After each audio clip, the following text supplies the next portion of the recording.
How's it going, everyone? All right.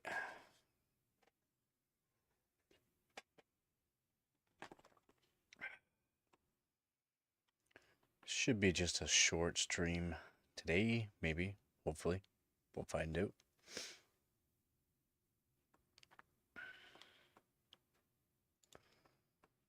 I was thinking we can just go over some of the things I've done over the past couple weeks, basically, for competition. Gotta redo a couple of actual benches for the competition, so we'll have to do that.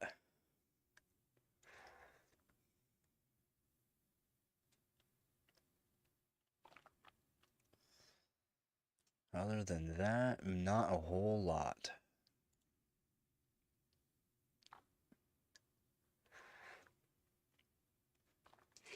Maybe we'll just wait until there's maybe some people and then we'll get on to her. See how it goes.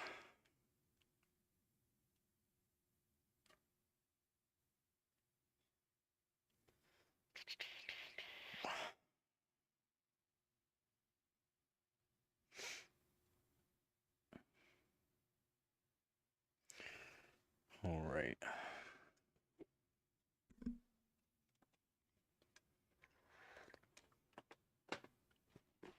Hopefully I'm streaming. I should be streaming.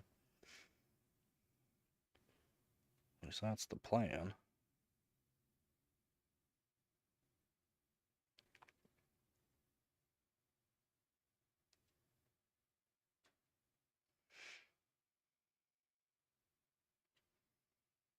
Hope so.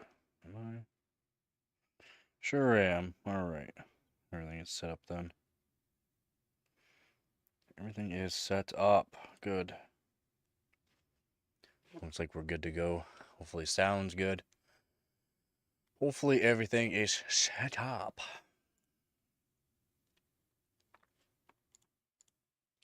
So I gotta get to window capture already here.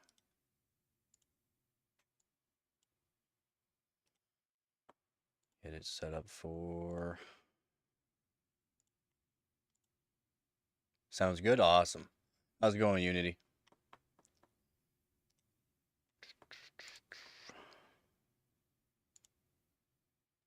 That's probably why it's not working. There we go.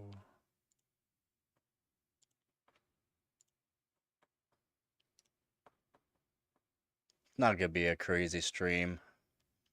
Just gotta go over a couple things. That's about it for the stream. Gotta go over some of the competition, what I've done, what I can do. A lot of things I can't do on this Country Cup competition, unfortunately. So, but that is okay. That is okay. Looks good. Sounds good. Awesome. So I should be able to do this. Yeah, there we go. I'm gonna make myself bobblehead mode.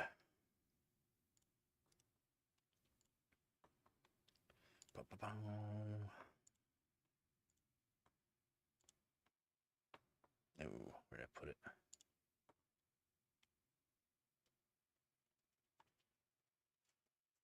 Should be this one. Sure is. Blanket fell. Okay.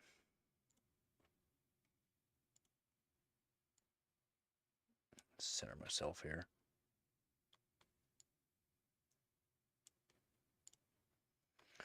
There we go.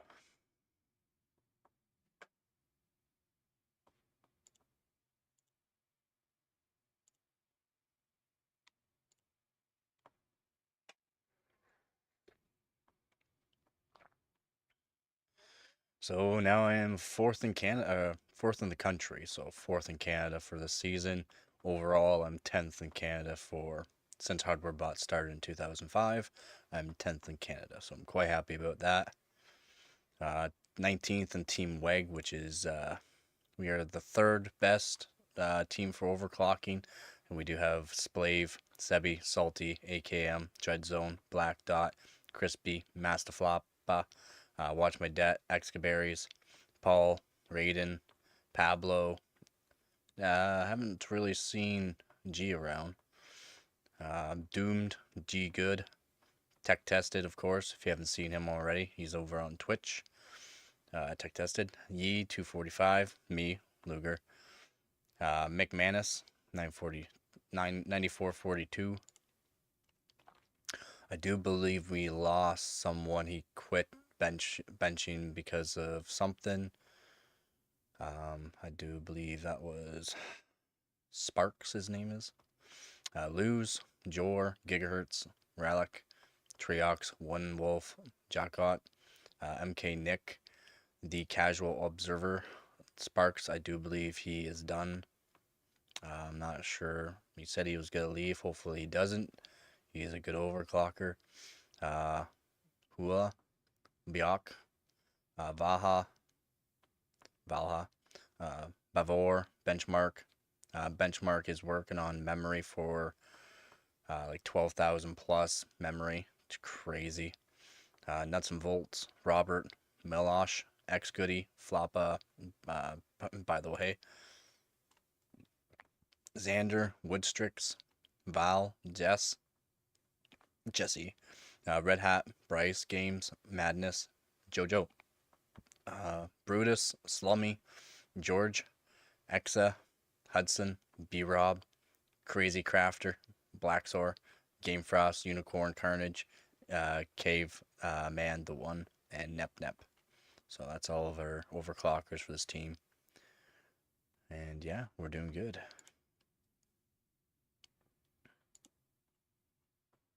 We are doing good. For the competition, well, not this isn't for the competition for down here. Right now, Canada's in fourth. Not the greatest. Canadians are not doing a whole lot this year, unfortunately. Which it's kind of nice that I joined. Was offered into Team WEG there a couple weeks ago, or almost 3 weeks ago now. Hi, what up, Frost?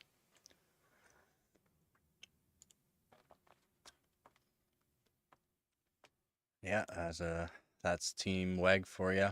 We are third worldwide, national third out of 909 of all the United States overclocking teams. Warp 9 is in first with 313,000 points. Overclock.net with 297,000 points. They also have 1,345 members, okay? 1,345 members, so we have 115.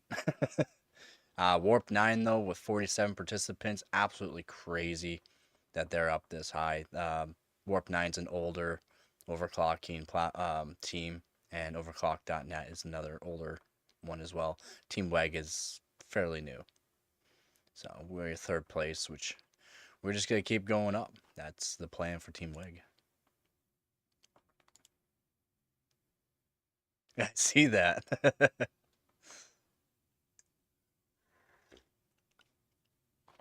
So I should go over a couple things that I've done. This isn't great, the Time Spy Extreme CPU. It's not great. That was more or less a quick run to see how I was going to perform.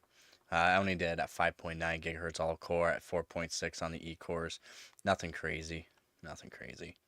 I'll probably do like a 6.1 or maybe a 6.2 on the P cores, and then do 4.5 on the E's, and that should give me over 14,000 points. It's not an easy test, the Time Spy Extreme here. It's not easy. Yeah, 5.9. It says E-core is disabled, but it's not disabled. I just didn't put it in. Temperature didn't even get hot really for this test. It wasn't even cold really. Like water temp was not even cold. So could have been better though. I should have done another run, but whatever. W prime. For some reason, I have an issue with W prime. This is a fast score. Yeah. A minute or 1 second and 457 milliseconds. It's fairly quick. It's 15th place for 13900K. But for 24 core CPU, it's 41st out of 266 people that have put up a score. It's not, in my opinion, it's not great. Especially for I was at 5.9 on the P's and 4.6 on the E's for this one as well. And it gave me a fairly good score, but I should be like at least a second 200 milliseconds, I think. But I'm not. For some reason, I'm not. Yeah, that's, I don't know. It's eh. It's eh. This multi-score for Geekbench 3 down here, pretty good. I was actually fairly happy with it at 6 gigahertz. I'm gonna rerun it at 6.1 on the P's, all P cores. It's for 8-core performance. So click link. So I got 71,729 points. Out of all 8-core CPUs, that's almost 1,000 people. I got 131st, so it's fairly good for global points. 42nd out of 57 for 1,300K. That's why I got to rerun it. It's not great, like I said. I do need to add a picture when I get top 20, so I didn't even add a picture. Oh, I didn't even have a screenshot. Where's my screenshot? Where's my screenshot? I have a verification URL, but where's my screenshot? Uh-oh, I gotta put a screenshot in. Should have one around. Let's see. Let's see. Pictures, screenshots. Where would it be?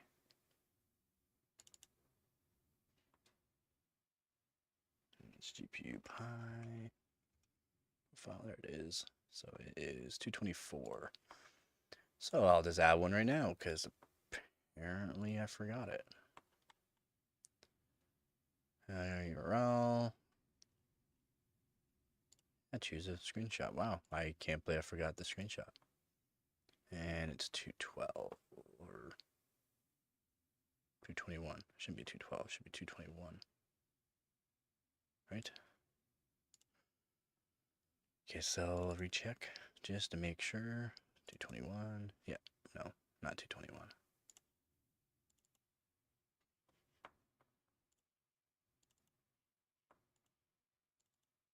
224. 224. Let's try to add that in. There we go. It's odd. Usually don't forget the screenshots. There we go. Got the screenshot all put in now. Oh, hold on. Slow her down there, Desired. Hey, what up? Yeah, I know. I saw that.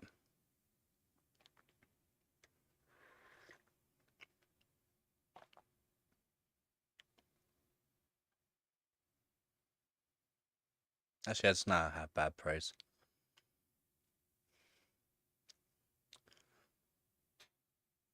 Weekend's going all right so far. It's snowing here. Just did a bunch of snow plowing. Well, not really plowing, but what do you want to call it? With one of those snow blowers. First time using a big old snow blower, so we're getting quite a bit of snow. It's quite heavy as well. It's going all right though. Thanks for asking. Hopefully your weekend's better. Hopefully you can find your Windows key. I don't know how many Windows keys. All bought in too. Like $100 per. Cause I bought it when there's no deals for them. All right, so that was that, and then now I got. Oh, where'd it go?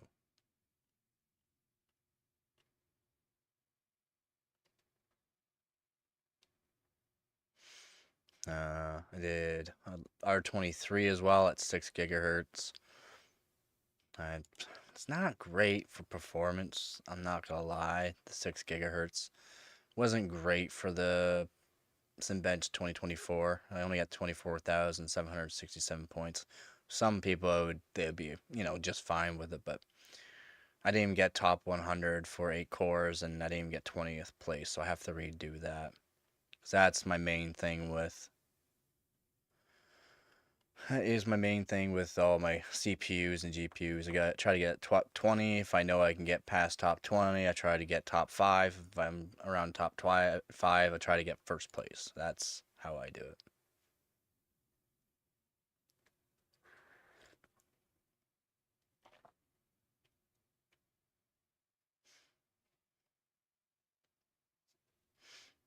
Yeah, I use all my windows, unfortunately. I do need them. I like having my Windows 10 Pro key, and then I like, well, not key, but Windows 10 Pro USB, and then my Windows Home Pro as well. It's good to always have them on hand. You can just download an ISO file, by the way.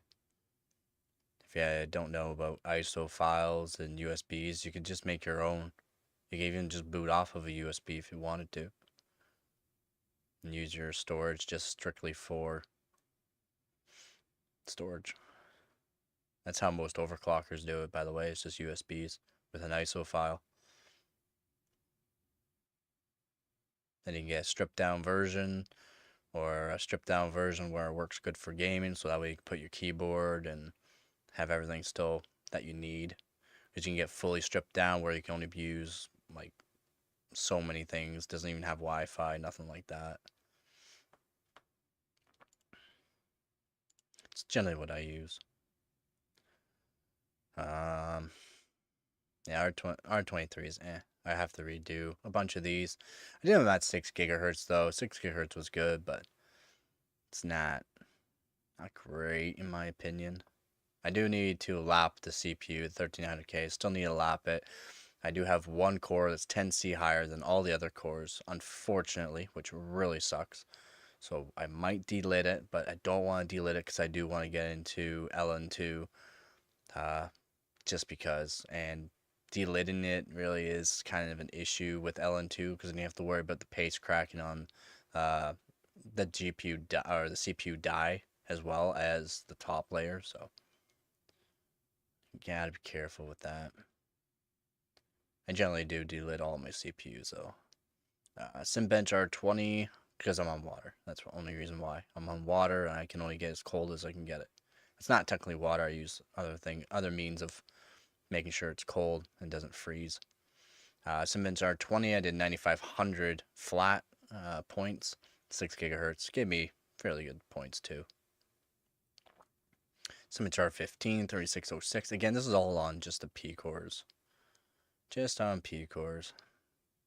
Simbench R11.5, 40.53, which is actually fairly decent. 7-zip, 128,000. I was fairly surprised on it. On the score. It's pretty good. Got the RAM overclocked. Only is 7200 mega transfers, but the tight timings really help out.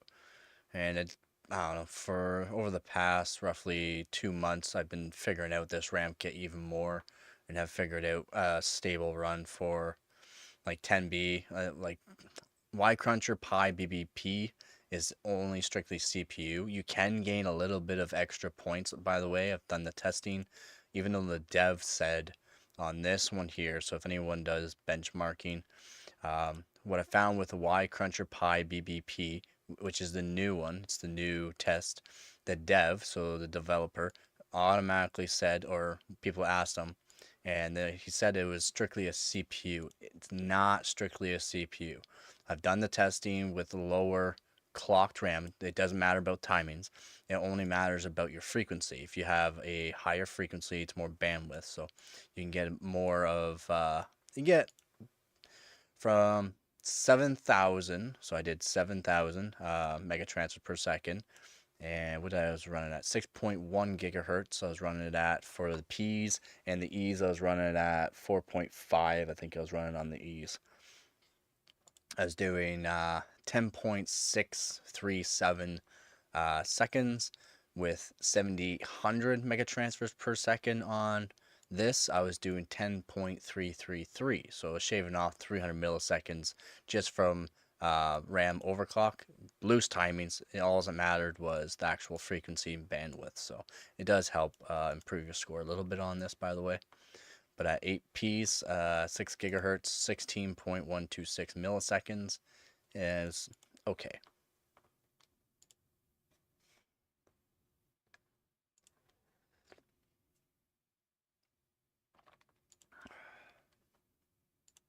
It's okay. It's okay. Pi fast, 9 seconds, 370 milliseconds. I'm pretty sure I can beat this, but I did it at 6.3 gigahertz on the P's, so I don't know. I don't know. It's one of those things I still have to figure out pi fast still. Pretty sure people have beat me at lower frequency. I did it at, again, like I said, 6.3 gigahertz, so it's not good. It's not even a good score. So yeah, nah, well, I guess not. I guess people they're up there, 6.2, 6.3, 6.4, 6.2. And they're a bit faster, but I'm guessing they have a fairly high clock on the memory. And they're using, yeah, Apex probably a board, 2DIMM board. Helps them out greatly. Yeah. Not even a crazy overclock on the RAM, but apparently that 2DIMM board really helps. So, fortunate I don't have one. I only have a 4DIMM board. PY Prime 2B, 7 seconds, 97 milliseconds, pretty good. RAM was only at 7200, but that 7200 with this board, with these timings I find, is really good. It's really good. Very, very happy with the performance. Super Pi did 5 seconds, 94 milliseconds, 6.3 gigahertz, just over 6.3 gigahertz on this, and it helped. I'm trying to get sub 5 seconds. I'm trying to get about 4.9 seconds on that. It seemed to be a tough one. W Prime 124, I did 51 seconds, 51.7, 6.1 gigahertz. I can rerun this. I want to rerun it at 6.2 gigahertz. And I think I had it at 4.6 on the E's or 4.7. I can't remember. Super Pi 32M. Adding the E cores just makes the CPU spicy. Like, you really need some good cooling. Really good cooling to have the E cores up to 4.8 that I find. 4.8 I can't keep. Well, if I lower the P cores down quite a bit, I can get 4.8 stable, but the performance is not. It's not there, so I try to just run around 4.6, 4.7 on the E cores. Super Pi 32M, 4 minutes and 9 seconds. I beat my 4 minutes and 20 seconds from last year, so I was happy enough with that. And at the same frequency too, so I was happy. Just figured out the RAM overclock and got it nice and stable. Like I got it real stable. I'll be showing that down here later with the Y cruncher. Super Pi 1M, 5 seconds, 123 milliseconds. Very happy about the score. At 6.263, I had a small BCLK overclock, so that helped me get that. Simbens R23. This is not great. This is not great. So with my 13900KF, I do believe I was at 5.8 gigahertz, and I was running the E's around 4.7. I can't seem to do that. Temperature is just not there, or I got to figure out the RAM to be a higher clock and looser timings just so it's stable throughout the whole run. I can't finish the run without it crashing at higher E cores, so I just can't seem to beat my 44,100 for some reason. 140 something, but yeah, I need to get a few more points on that and I'll be happy. It's the best run I can do right now on my 13900K though. It's unfortunate. I've already beat all of my PY Prime 2B. I've already beat all this. Just gotta scroll down till I find my one score. So Y Cruncher, this is not good, by the way. This Y Cruncher Pi 5B. It's not like the 1B or 2.5. It's the 5B that I did it. It's a minute 58. It was just a quick to see if it was gonna be good, and it was all right. So I put it up. I just need to rerun it. Rerun it with better timings on the RAM, higher clock as well on the RAM. But I did it at 5.8. Seemed to be nice and stable throughout the whole run. And I did it minute 58. 2.5B did it in 53 seconds. Again, it's just another test. I did the 2.5 and then I did the 5B right after just to see how stable everything was, and I was happy. But my Y Cruncher 10, no, that's not it. Y Cruncher 1B. Very happy with the score. My White Cruncher 1B. Where's my White Cruncher 1B? Right there. 24 core. 15 seconds and 80 milliseconds. Almost 14 seconds. I will get it. I did it at 6 gigahertz on the actual P cores, 4.5 or 4.6 on the E's. Was able to do it. Very tight timings on the RAM. Hynix M die, so 24 gigabyte sticks, 48 gigabytes total. RFC of 560, CL32. So pretty happy. I could do CL28, no problem on this kit, but I wanted to make sure it was stable throughout the run, and it took me total of 5 runs to get this. The first run I put up and I put a good score. It was 15 seconds, 134 milliseconds. But I forgot. So up here, it didn't do a full validation. It said, everything said okay. I got the score. Everything looked good. So I was like, okay, I'll post it up. But it said I failed up here. So I failed the actual like sum check, the checksum, like the validation. It only made it to like 700,000, not the 700 million, not the 1 billion. Unfortunate. And I didn't realize that. Thank you again, Pablo, for letting me know about that so I could rerun it. Reran it 3 more times after that. So I ran it twice in total to get that 15,134. I ran it 3 more times, and I chose the fastest time out of those other ones because he's like, oh, hopefully you can redo it. I'm like, yeah, no problem. It was stable throughout this whole run. No problem. And yeah, 15 seconds and 80 milliseconds somehow shaved off a little bit more time rerunning it. So I was happy about that. And I do believe I was fairly good for temperature. I only hit 91 C. So it says 1.64 volts. I was not at that. I was at 1.535 volts. That's still a lot. Like, still a lot of voltage, to be honest, but pretty good for a very, very stressful test. It was very good. Very happy. I was very happy with all these scores that I posted up. Geekbench 3 was a good one for all core. 124,968. I already know I can rebeat this. I'll be rebeating this next year.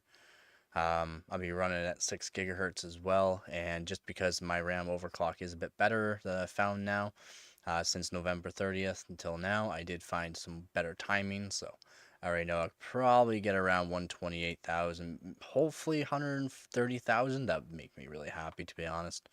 So that would put me up to where? 130,000, I'll say, around 23rd, so I'll gain a few points off of that. I was very happy with the score. But my Pi 1B, I'm up there. I'm beating some single stage phase change, beating liquid nitrogen runs. I'm beating a lot of 14900Ks as well. So that Pi 1B made me very happy. But yeah, I've gained up almost top 100 worldwide this season. So that's all I really have to do now to do what I said I wanted to do this year. Be top 5 in this country. I'm still first place in my division, of course, for Canada. I am still first place in my division. I should actually hold that fairly easily. I'm not gonna say it's easy, but I should stay up around first place. Procon though, he's up there. He's trying. He's really trying. For my division though, I should hold this until the rest of this first place for the rest of the year. That's what I'm hoping. Triox though, he's good. I mean, Triox, Hilderman, Samuel, Mark DeMark, Procon, these are all good people. Like, they're Dragoon as well, Azuki, they're all great overclockers. That's why they're all up in the tops for the Canada. But I'm trying to stay top, first place for my division, and then getting 4th place for overall. Very, very happy about that. I was hoping to just be around top 5. So I'm happy about that. What is that part? That's like bottom barrel CPU, perfect for mining. No, that's not perfect for mining, perfect for overclocking. Overclock it a bit, get some scores on it, put it in the drawer for the next time you want to run it. That's what I would do. It's definitely what I would want to do. Yeah, top 100 though. So top 100. I need to go. Yeah, I need to go. What do I need? I need to beat Falcon. So I need to get 18,000. I need to get 18,000 to be top 100 overclockers this season. That'll be a toughie. That will be a toughie. What are my tractors doing this year? What's most of his subs been like? Tractor likes to go real cold on his on everything. He's doing the 480, so he's in the other competition as well with his 480 by the looks of it. It's 13900 KS. Now he's doing CPU. DPU 1B. Orange room. I guess I should start getting into doing these weird tests. I don't really care about them, to be honest. I do need to do 3D Mark though.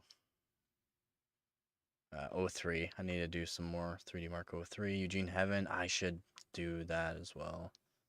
That's for his competition 480. Holy subs for the 480. 2 of them too, by the way.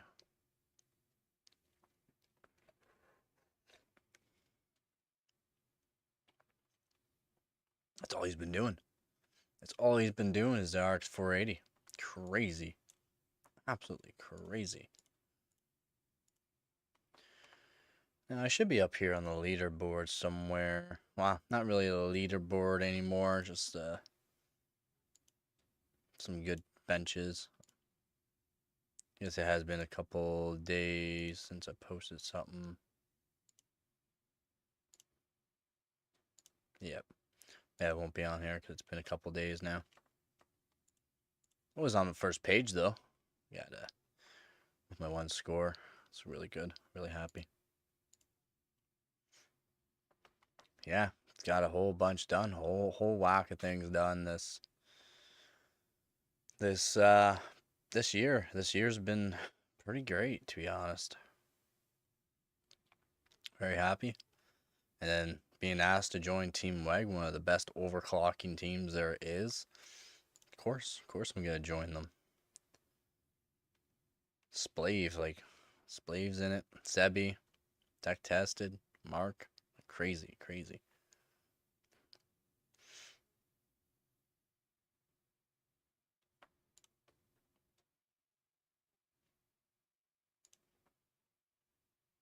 Who's been posting for us? FX 8350. Yeah, I gotta get an AM3 board. I gotta get my AM3 board so I can get some of my athlons as well going and my FX series going too. They're fun to overclock. They're actually really fun to overclock. Oh, they're not good for performing. They're just fun to overclock though.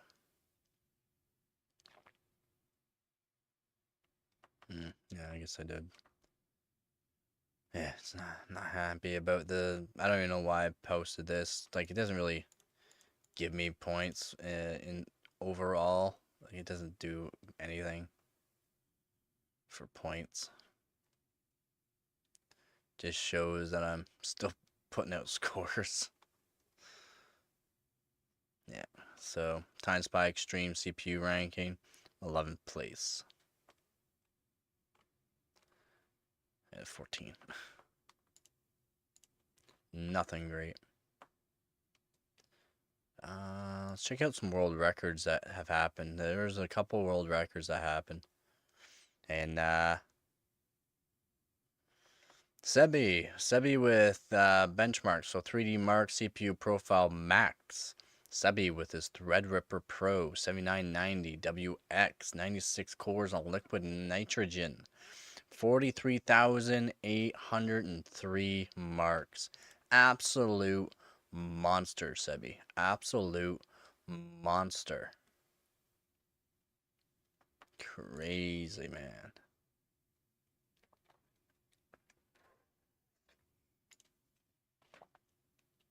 Yeah, he got her cold. That was a long session by the looks of it. Oh, never mind, it's a towel. So to say all that snow? No, it's a towel. Still. Woody. So what was he rocking it at? 6.3 gigahertz? Holy moly. He's the only one. First to first. First to first. First to first. World record. First. Crazy. Crazy, crazy. So another record, 3D Mark 11 Physics by Shar with a 14900K at 8P. What? 8 core CPUs first. 7.6 gigahertz. Wow. Holy moly. Like this, that's awesome.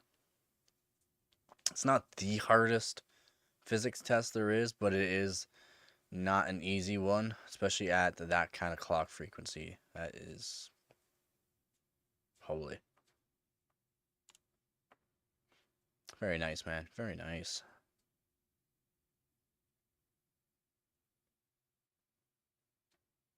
I need to run that, see where I'm at roughly with mine.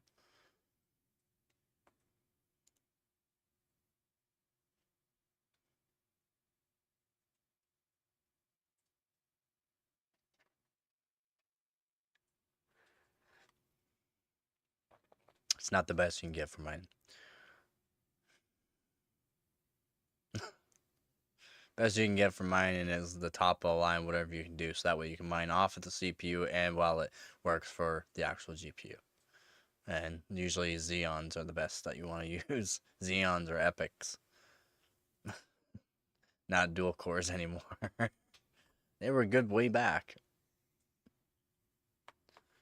But there's strictly just, if you're going to mine with them, you just mine on the GPUs and the CPUs just for looks, basically.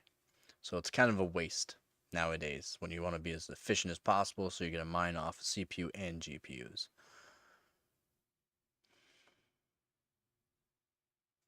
Yeah. Yeah, exactly. It's just for low power and using GPU for main. Yep.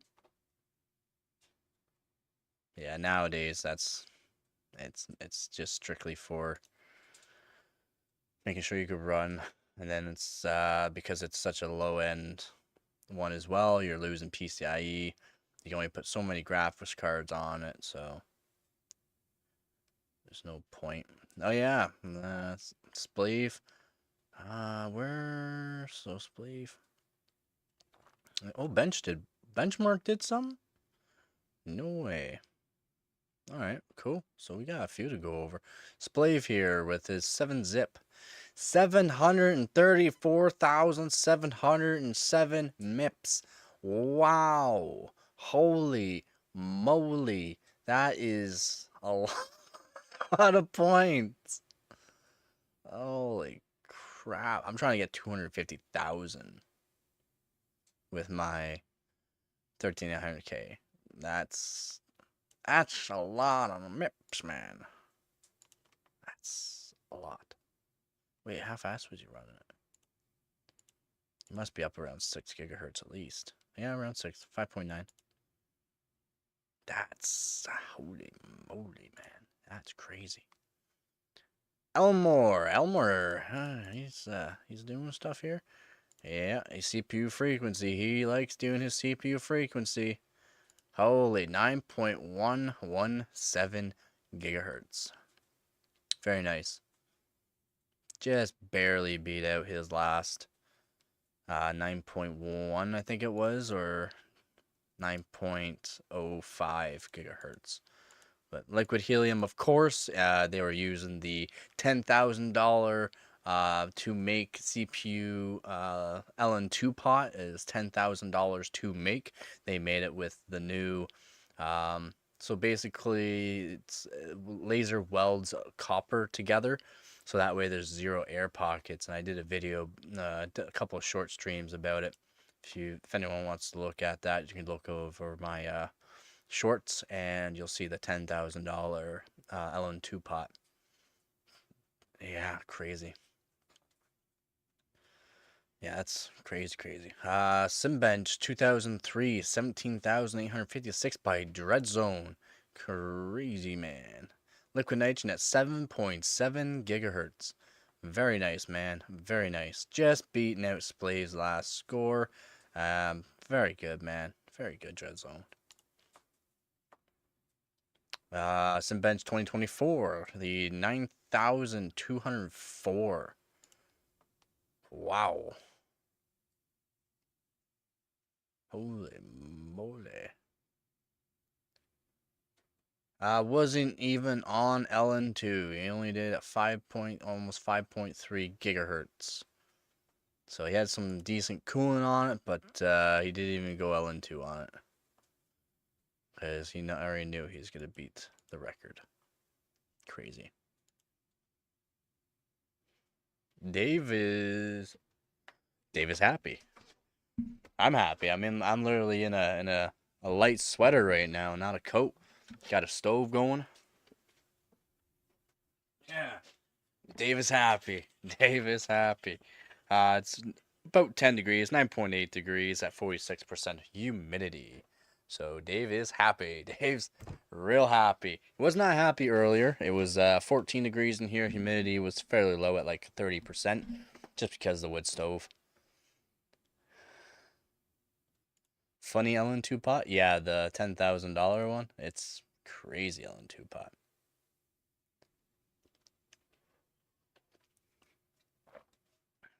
Looks weird, but apparently it's very efficient, especially with liquid helium. Like, that's crazy, man. Yeah, he didn't even do LN2, Sebi. Crazy, man. Yeah, Dave's nice and happy. I'm happy. We're getting there. We're almost top 100 in the world now. So this season, top 10 in Canada for overall. So I'm very happy about that. Benchmark R11.5. So Simbench R11, 188.77 by Skywalker. Is he using LN2? He's not even using LN2. These pros, these Threadripper Pro 7995, man. I'm getting to you, Benchmark. You just wait, all right? You just wait. You'll be on here, all right? So you just wait. I will be getting to you. Like 188. I thought my 77.7. Yeah, lucky 777. 188.77. That's a lot of points, man. Not even on LN2. Absolute crazy. Simbench R15 by Safe Disk. 30,098. Is he on LN2? Yep, 6.2 gigahertz. Oh my god. Holy moly. He's using G-Skill. Zeta RS Neo. RDIMS. Crazy. Let's get a nice picture, man. Yeah, a picture of the Thor here. Only save 145 watts. I'm guessing that's just 145 watts while it's doing nothing. just an idle 145 watts. What up, Lisan? Hopefully I didn't butcher your name. None of the non-global point benches are competitive. Yeah. Another one from SafeDisk R20, 78,812. All these Ryzen Threadripper Pros just coming out here and crushing a bunch of stuff because so many cores. So again, LN2. What does he got for a GPU on there? I didn't even check. Oh, Can't really see. What is it? That's a 980 Ti. Wow. That's a pretty cool looking 980 Ti. Another one from Safe Disc, R23. Of course, why not though? He's got the LN2 out, so might as well keep clicking the wrong one. 210,000. 210,000. Did he did it at 6.2 again? Yes, he did. Holy moly. Splave with his R23. With his 14900 KS. 8 core. This is an 8 core. Single core. 3,192. Yeah, it's going to be a tough one to even get close to. It's going to be a tough one to get close to. Holy moly, man. Like, I'm way back there now. I'm way back here. 2442. Tied with ISO here. Yeah, my KF 6.2. I can't seem to beat it at 6.2. I have to go with 6.3 on my 1300K. Or I have to set some things up a little different. But that's a lot of points, man. What is he at? 8.3 gigahertz. Holy crap, man. 100M. 100M. 0.3. Almost 5.7. Was it hard to keep this thing cool, or how was it to keep cool? So I've been studying about PC components and all. Feel somewhat confident in my understanding of all of them, but the CPU, I still can't understand all what cores, gigahertz, and numbers are. I've been studying because I want to get an OS PC one day. Live in a poor country and components are expensive, but hope to see my dream realized soon. Yeah, it takes a long time. PCs are not cheap. Doesn't matter where you live. PCs are just not cheap. All right, so you could live in a poor country, a rich country, it's still expensive. You live in a rich country and it's even more expensive. But yeah, if you want to learn more about stuff, you can join my channel. You can join the Discord. I should leave a link in the somewhere, and maybe in the chat I'll leave a link. Or if you just click on the More tab on this stream, there should be a Discord link. You can go to that and you can learn some stuff from there. Yeah. There's a lot to learn. CPUs, there's a lot to learn. RAM, there's a lot to learn. Motherboards, GPUs, a lot to learn. Is that the only one you've done here? Yeah, it is. 1B, 3 seconds. I want to see some good ones here. Geekbench 3 multi. Oh, holy. 693. This Threadripper is absolutely crushing score. Sens did...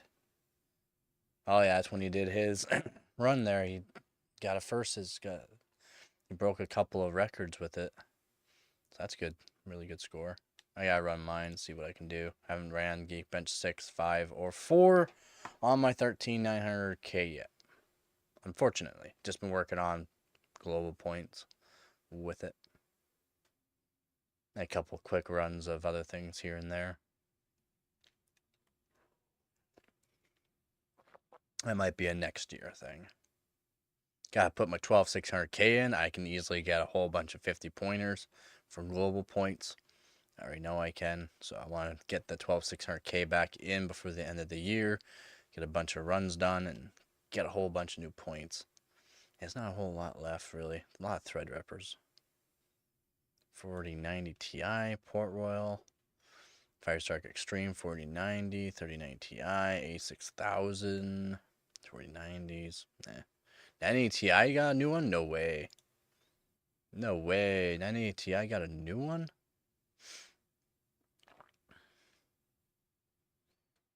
8.28 gigahertz. LN2 on the 90 Ti. 2000 on the core. What? Aussie. Team AU. Team Aussie. That's crazy. Like, that's... I wonder how many runs this took him to get to figure out stable throughout the whole run. 323,000 points. NATI, man, you just give it something with lots of frequency, good CPU like the 14900K or 13900K, gives you really, really good points on this test. NATI is metaphor. Yeah, I know. Yeah, the Titan X I heard is really good. Yeah, I heard the Titan X as well. I don't think it's top 10 though. I think it's all 980 Ti. Yeah, it's all 980 Ti. There's Titan. Yeah, 45th-ish. Yeah. I'm usually pretty up to date on what GPUs are needed. See what they do with them as well. That's crazy though. Yeah, because my GTX 1080, don't know how my GTX 1080 is outbeating my 1080 Ti on the test, but see right here, 170,000. With my 1080 Ti, it was 161,000. So absolutely crushed my 1080 Ti with a 1080. That doesn't even make sense. But it also has the actual stuff in it for it. Yeah, because the one likes XP and Maxwell. Yeah. So if I run, Discord link is down. Ah, my bad, dude. That is my bad. Just give me 2 seconds here. I'll make a new link. That is my bad. I have to redo a new link for the Discord then.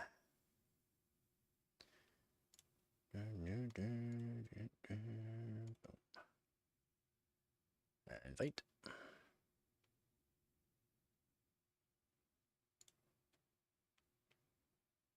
Think I got it. I think this is it.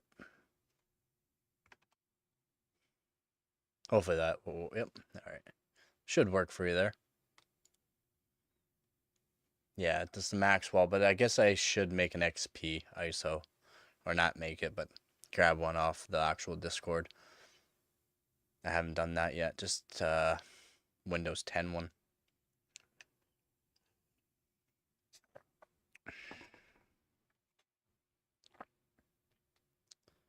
Yeah, I'm happy with where I am right now. Gained a bunch of points.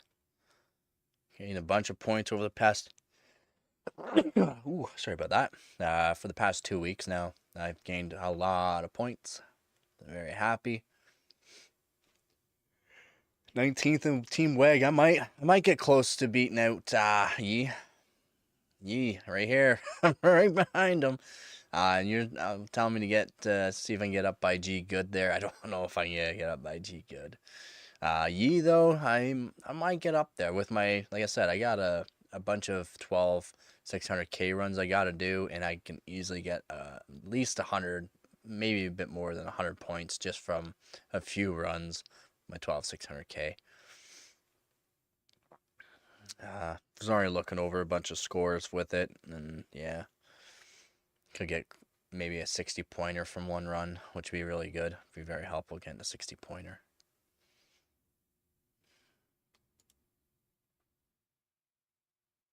No problem. And yeah, you'll always learn. There's good people on there. We try to keep everything as as nice as possible around there. We like to joke around, have fun, of course, too. But if you have any questions, you just ask. Bench Mark there. He's also a professional overclocker. He is one that started off Team WEG with another person, and if I don't get to you, Benchmark will get to you as well. If I'm not there, most times no one else will say something about it unless they actually know about it, or they'll just let you know that talk to me or Benchmark. Or Brett also knows a thing or two about AMD stuff.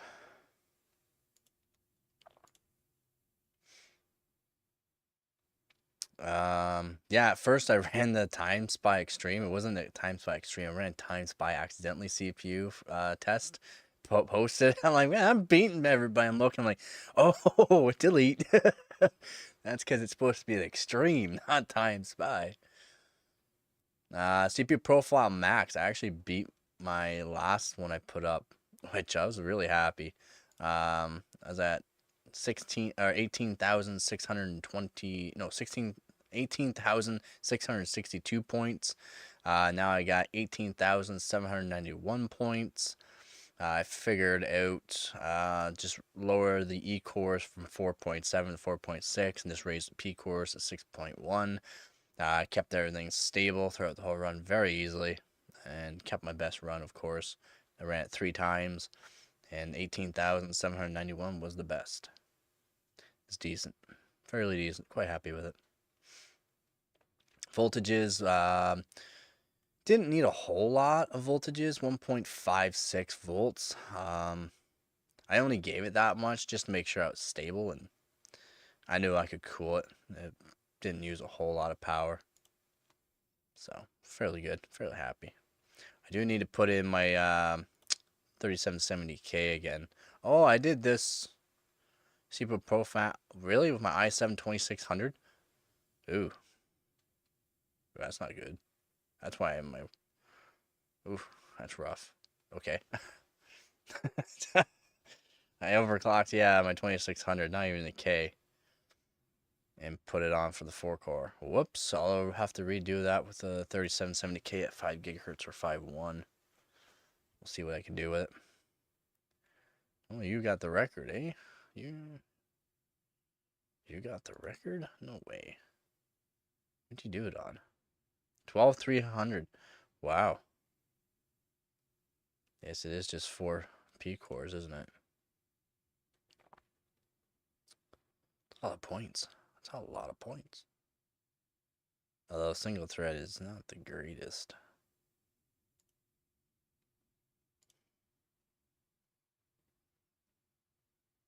Wow.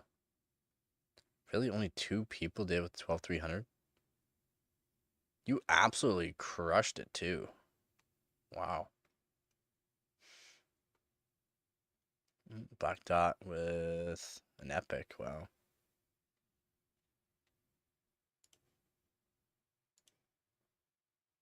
Ah, got it. Probably for a comp. Spicer. Haven't seen him really do a whole lot lately, to be honest. Spicer. Oh, okay, yeah. His memory frequency there. He got the world. Oh, that's Splave. Spicer.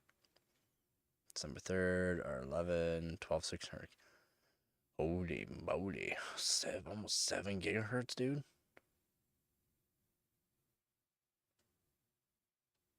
Holy. Like, holy.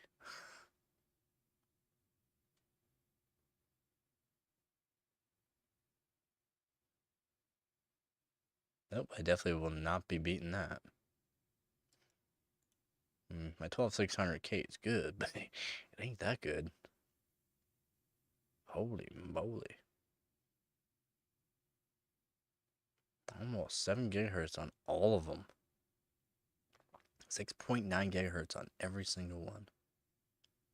Crazy.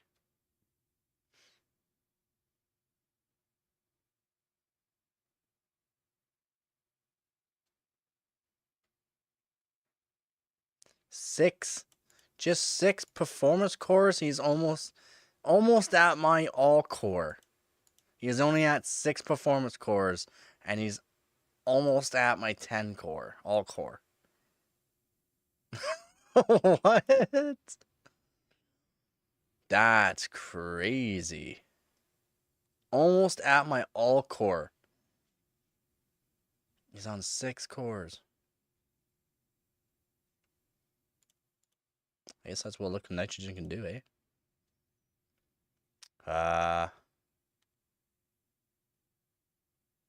Hmm. Invalid. It cannot be invalid. I literally just made the code.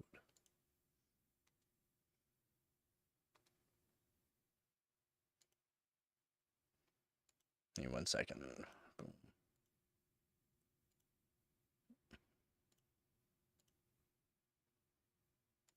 Oh.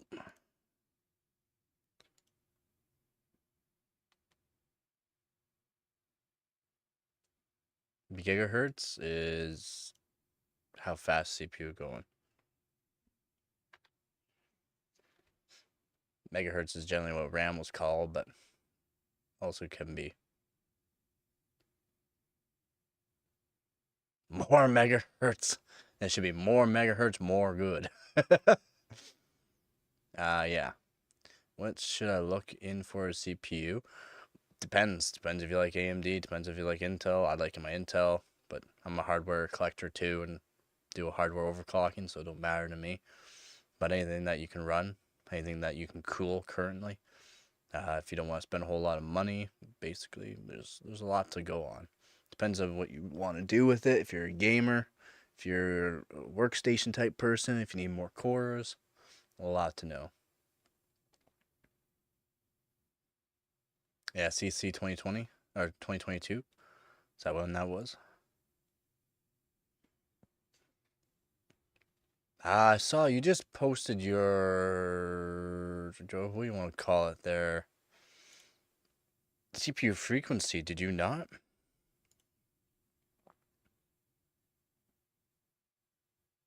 I posted mine 6.3 gigahertz on water. That's right, 6.3 gigahertz on water.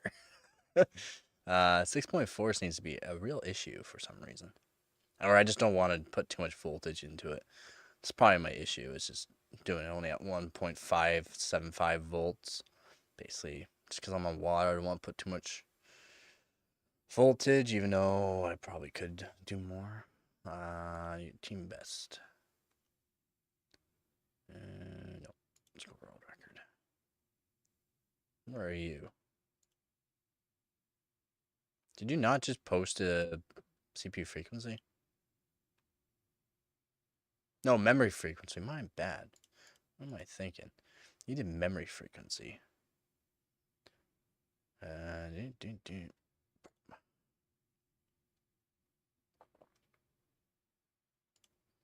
know Splave just did one, but oh, I clicked the wrong one. Yeah. 6. No, that was not new. Or is it new? No, it's October. Are you still working on it? Are you still working on the memory frequency, or do you have to like change board, CPU? Like, what are you at? Oh, you joined now? Okay, my bad. I still gave you the Discord. I still gave you it. Yeah, like I said, CPU, there's a lot to do on the CPU, basically. Is it hard on Apex? Yeah.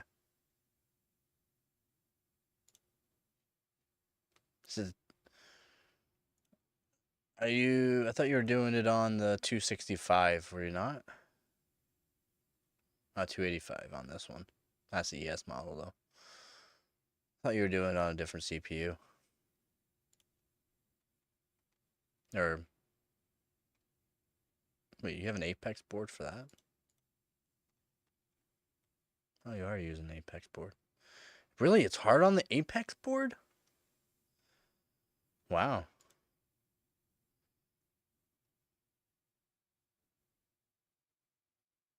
Yeah.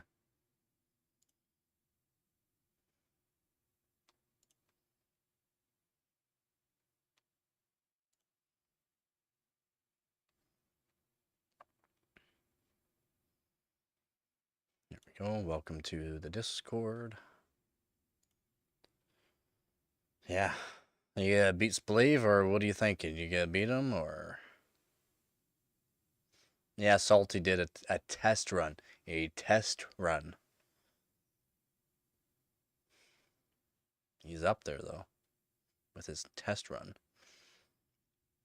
Are you also using V-Color, or what are you using for your memory? Using G-Skill or V-Color? I'm hearing a lot of good things about the V-Color.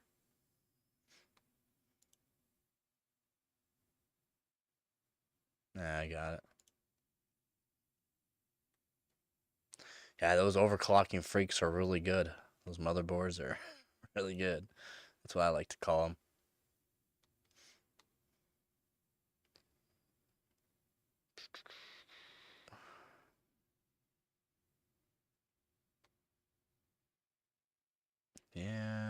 think I'm still holding my records for 37 Ti. I might put the 37 Ti back in and get some more records on it.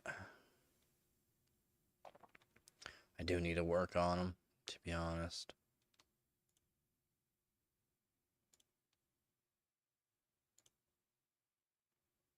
Yeah, because Tractor is just holding too many.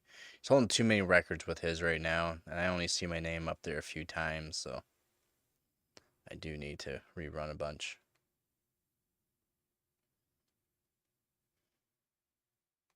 Found I can run my GDDR6 memory at over 14,000 megahertz on it, so fine, I can do over 14,000 stable. My error, like, throw errors, but it still scales. It still scales very well. That's all that matters to me. It's still scaling. Yep, still holding. I think all of the RTX ones, so Solar Bay, Speedway, and Port Rail. Yep, still holding all the records for that. And then holding the record for Steel Nomad. These are easy. I can already do over 4,000. I could do almost 4,500 marks on this one. I just didn't post them. Like, yeah, I already got the first. I'll just wait off. I can crush those scores, no problem. Some bench, just threw that up there too. It's a fairly easy run, actually. 6.2 on the P cores. Verification screenshot. That's right, this is the one I have to redo the screenshot. Unfortunate. Oh, no, wait. But I didn't put this. I didn't put this in the competition, so I don't know how it went into the competition. I never actually put it in the competition. I already fixed it. I even said fixed. I'm pretty sure I never put this in the competition. So I don't know why you're saying I have to have the background in that. So maybe I accidentally did put in the competition somehow. I don't know. I am Amsterdam. I have to run the 32B. I did like 3 minutes and 57 seconds or something like that, the run, and I just said, nah. Yeah, I know, 5 minutes 15, but that's literally nothing. Like, that was my 8700K. GPU wasn't even overclocked very high, like nothing basically. So I could do 2.3 on it. It's just a quick run. But yeah, this I am Amsterdam. He's got a really good 3070 Ti. Tractor, he just runs everything really, really, really cold.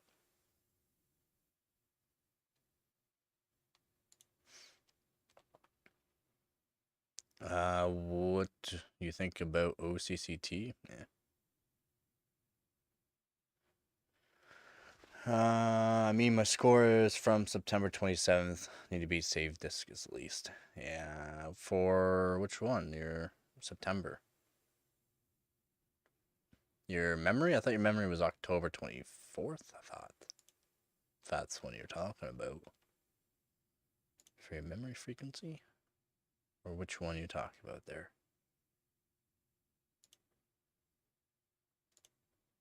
Since I thought you were October 24th? Yeah, October 24th, 2024.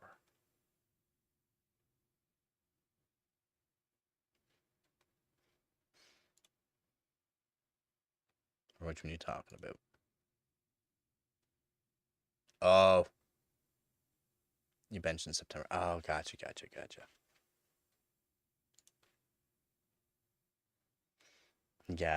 Oh, I should give me 1 second here. I should message somebody. One second here.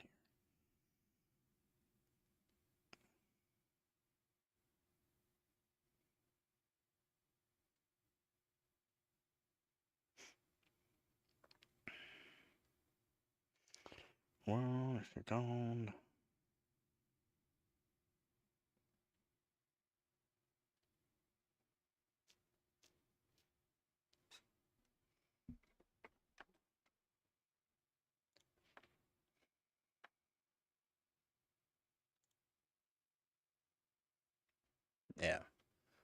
Yeah, this guy. What do I think about OCCT? I have my own tests I like to do for that kind of stuff. So I like to start off with a 7-zip. Wow. PY prime is my first.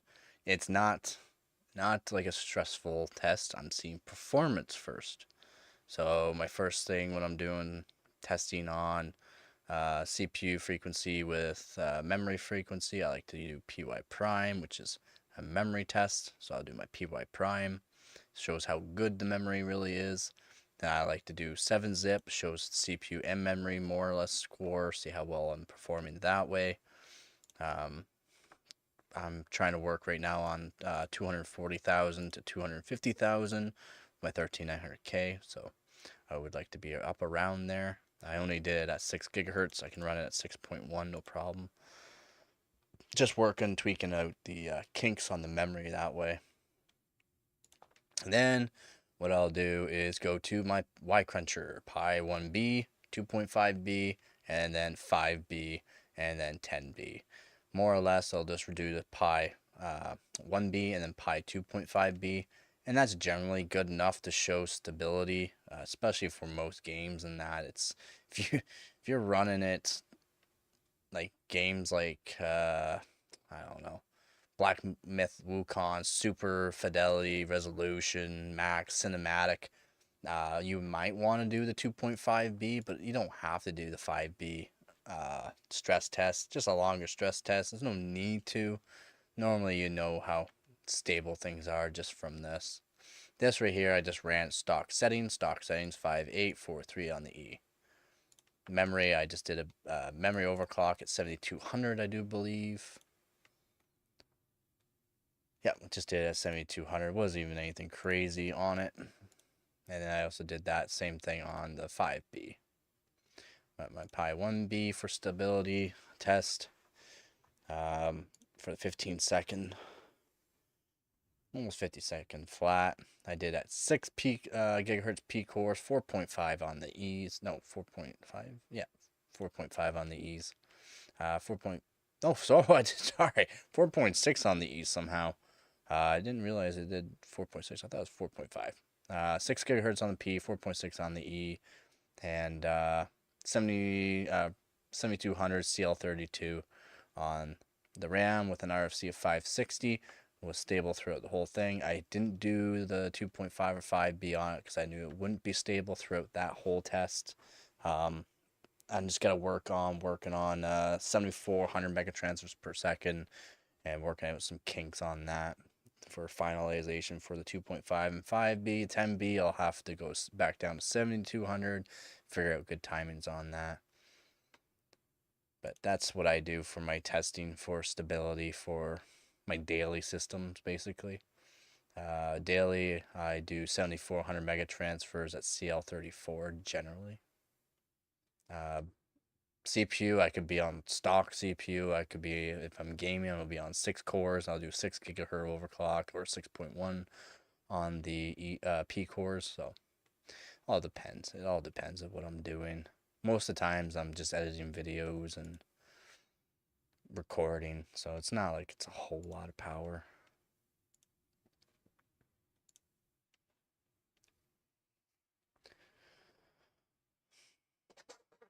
Yeah, 10,000 in Steel Nomads. 10,000 in Steel Nomads.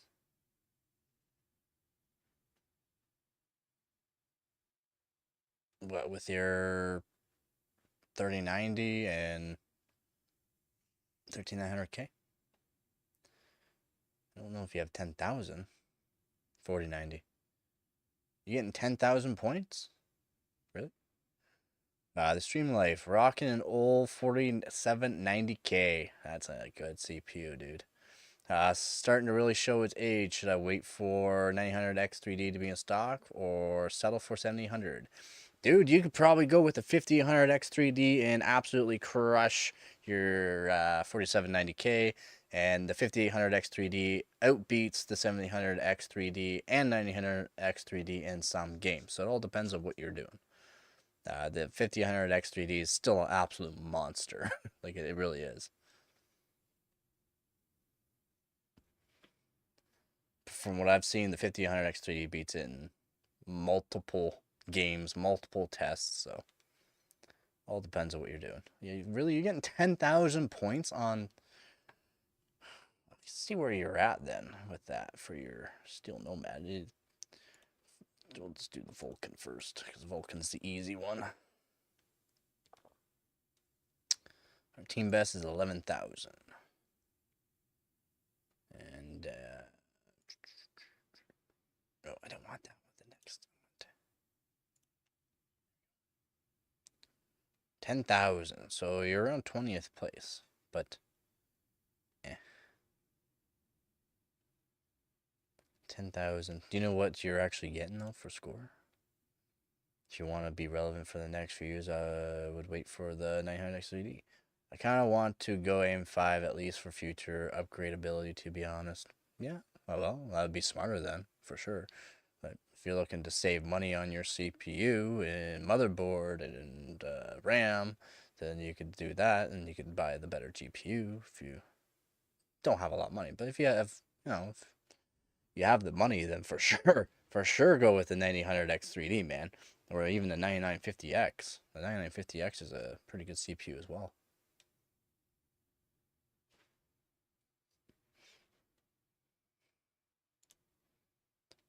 So do you know your actual score that you're doing? Like 10,000 what? So you'll be at least top 27, 10,000 points. And they're also doing 4090 and what? 9900K. So you're definitely gonna beat that, to be honest.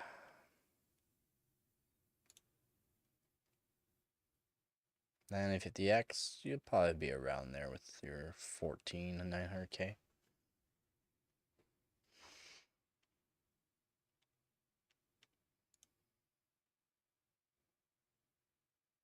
Oh, definitely hear you there. Yeah, if you're just upgrading every 10 years, then yeah, that's a good idea.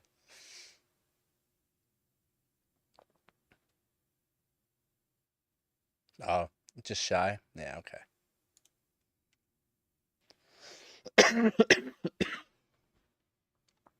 Yeah, so you should be like at least top 28.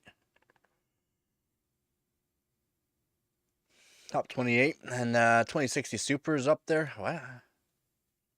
What? What? 2060 Super?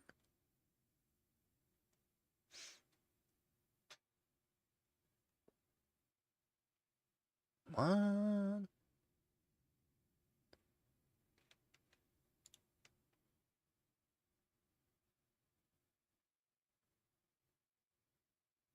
Am I actually reading this? There's no way.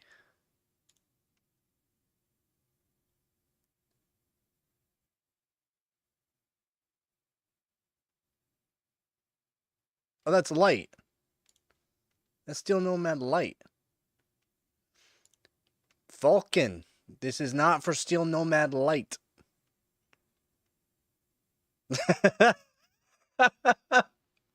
No one said anything about this yet? He's just posting scores in places it shouldn't be. So I say there's no way. There's actually no way. I've used 2060 Super. My 2080 Super doesn't even get close to this.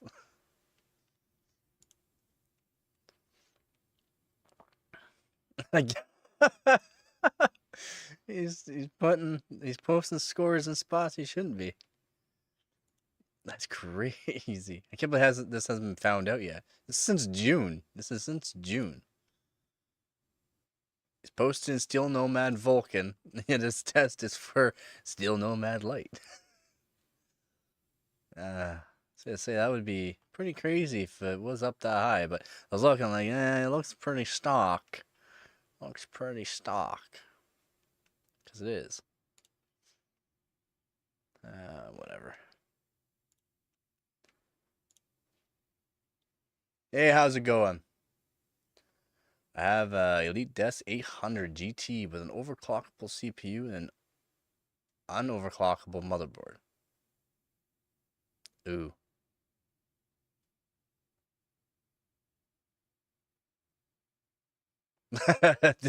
they, they don't care about us, and they will not spend the time or money just for one person. You can even make a forum about it. It will take you years to even get their attention, and yeah, good luck. I've had a AIO for what is it? 8 years. It's been just fine. It's a single 120 millimeter AIO, and then I got my 360 AIO. But generally, they don't last that long, depending on what they are.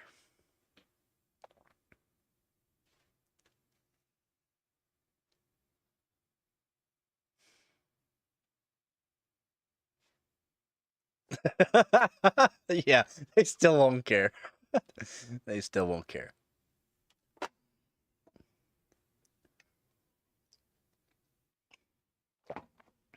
Yeah, I use custom water loops though. That's what I use. Multiple D5 pumps. You can find them fairly cheap, used. I got mine for $65 off of Amazon. Nothing wrong with it. It's a $400 D5 pump reservoir combo I got for $65. So I got one custom water loop that cost about $1,000. My other custom water loop cost me $200 to do. So I have a custom water loop for my main system, and then for my GPU that I have that's custom as well. For custom water loop, 20 super hydrocopper. It's has to be on custom water loop, and then I use my other water loop that I use for that for overclock my Xeons and my other older CPUs. But they work just fine. They work great. Yeah, Xeons. I like my Xeons. My old Xeons. I don't have the new Xeons yet. I'm not rich. Like LJ 1366 Xeons. So like 5570s, 5650s, 5667s, all the Xeons. Also do like the i7 900, so i7 920, 930. Do those ones as well. Don't have a i7 980 yet, so. It takes your time, man. It takes time. Yeah. They're not they're not expensive. Well, I guess some of them are not cheap, but the motherboards are, if I use, aren't half bad prices for the Xeons. Yeah, I'm Canadian. Yeah. Can you not see down below there where it says Canada? I am Canadian. And probably sound Canadian too.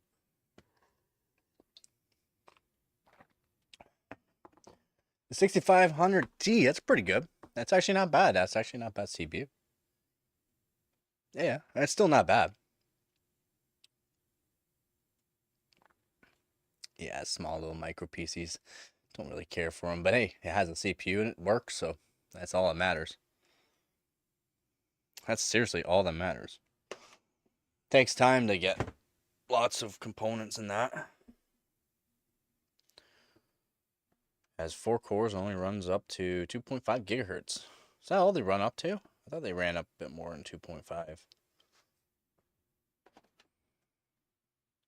I thought they did.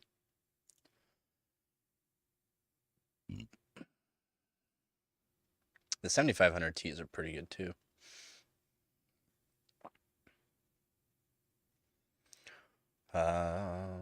Yeah, scroll down. So, hardware.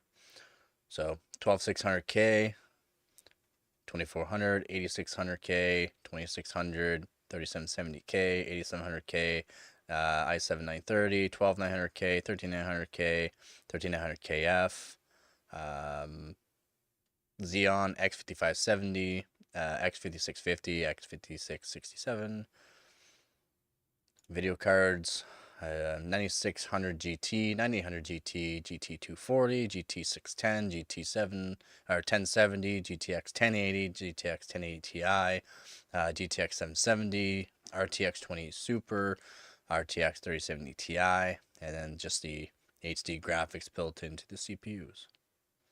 And then motherboards.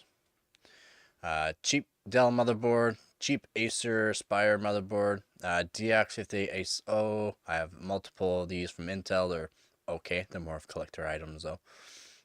This one here, the Asus P6 X58D-E, is a really good one for beginner overclockers. You can use them all the way up to LN2 as well. They're very, very good motherboards. The P6 X58DE for LJ1366, very good motherboard. Another cheap Intel motherboard here, which is the S5520 HC. It's a dual Xeon server motherboard I have in my dual Xeon server. Sabertooth Z77, fairly good, not that great. I need a better motherboard to be able to overclock better for my 3770K. And the Z390 Phantom, absolute trash. Do not buy it ever, please. Do not buy it.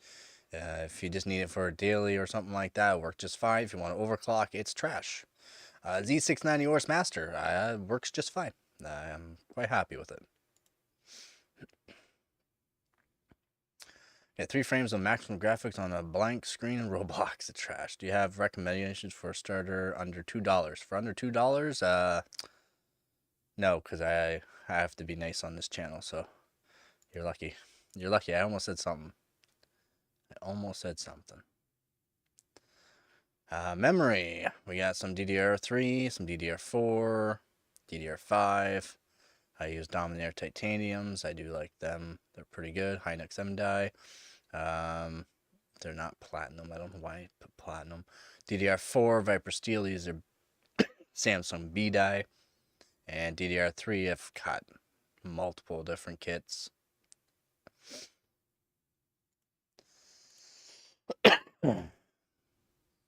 Nah, get out of here, Hart. Get out of here. What are we looking at right now? This is hardwarebot.org. This hardwarebot.org came out in 2005. I believe the actual person who put it up there for everybody, his name's Franklin. This is where everyone goes. This is where everyone puts their scores on their hardware, CPU, motherboard, GPU, RAM, your hard drives, SSDs, NVMe's as well, to see how good they are compared to everybody else. This is where the best of the best go. Work my way to be the best in Canada, 10th overall since it started, 4th place this season.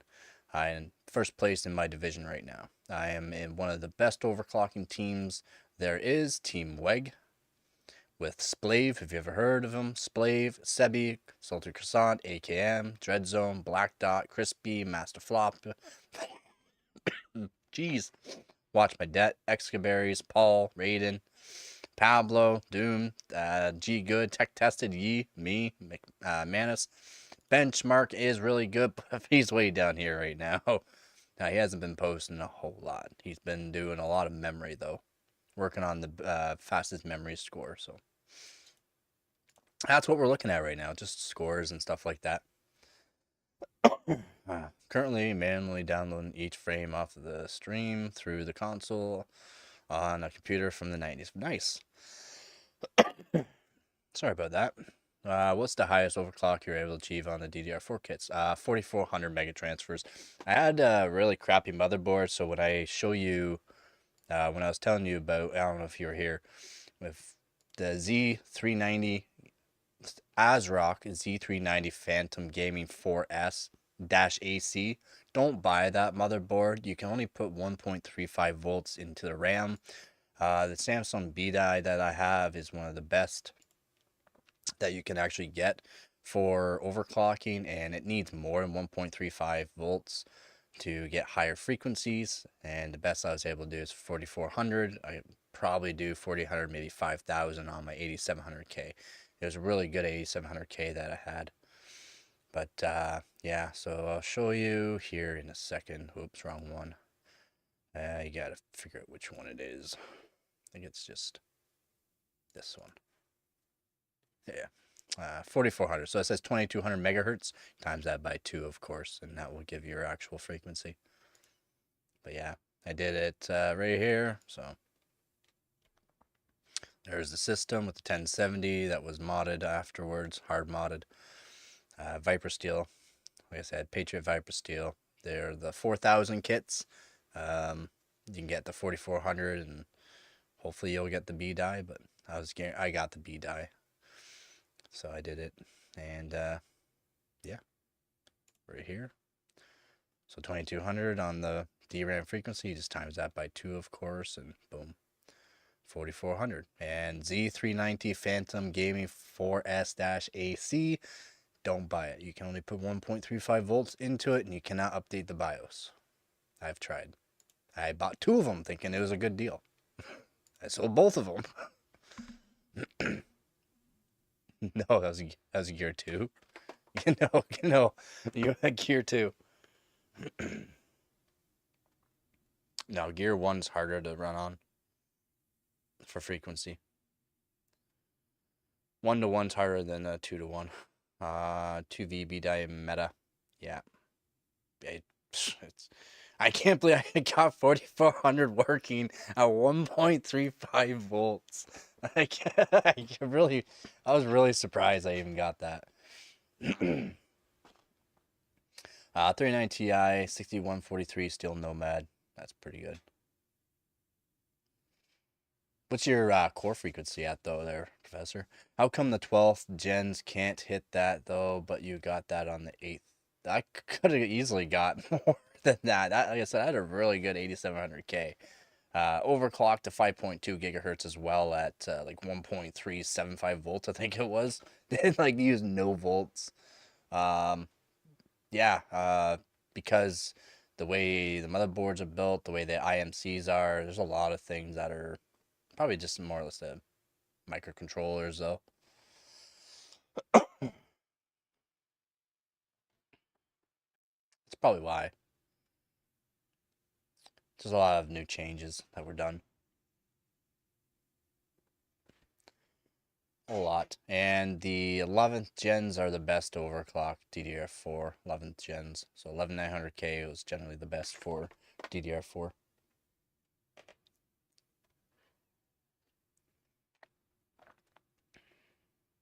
No, not your GPU. What was your CPU overclock? Is that just stock? If you ran your CPU at least 6 gigahertz, you'd probably get more points.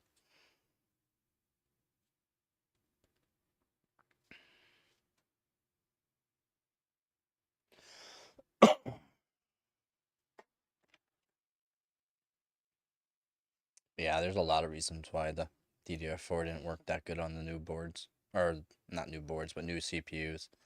Just completely new, too.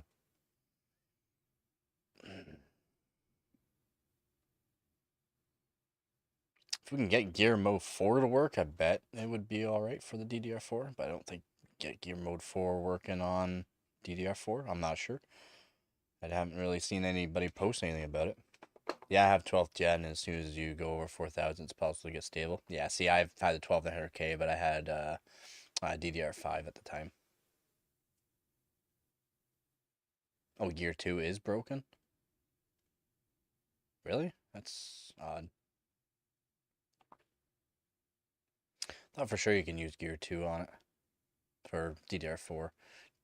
It's standard for DDR5, so.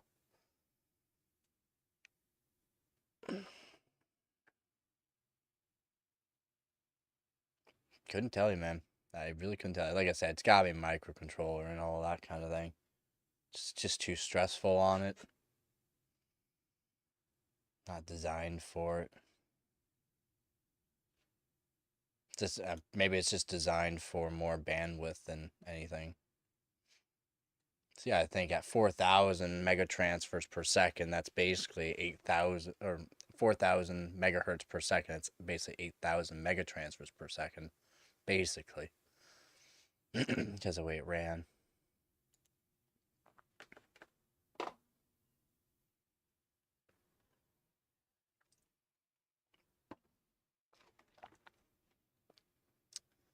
I should check though. Guess it is Gear Mode 1, would it not be? That's not what I want. Benchmark. Memory.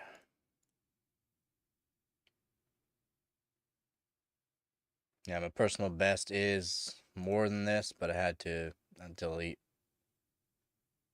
I can do 2200, so 1100 megahertz on DDR3. I guess I was.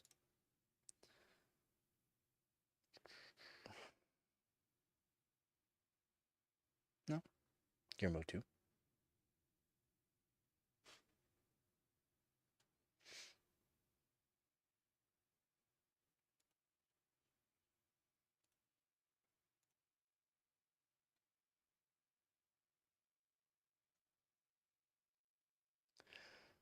I want to revisit Gear 2, but I think I want to be able to get even more.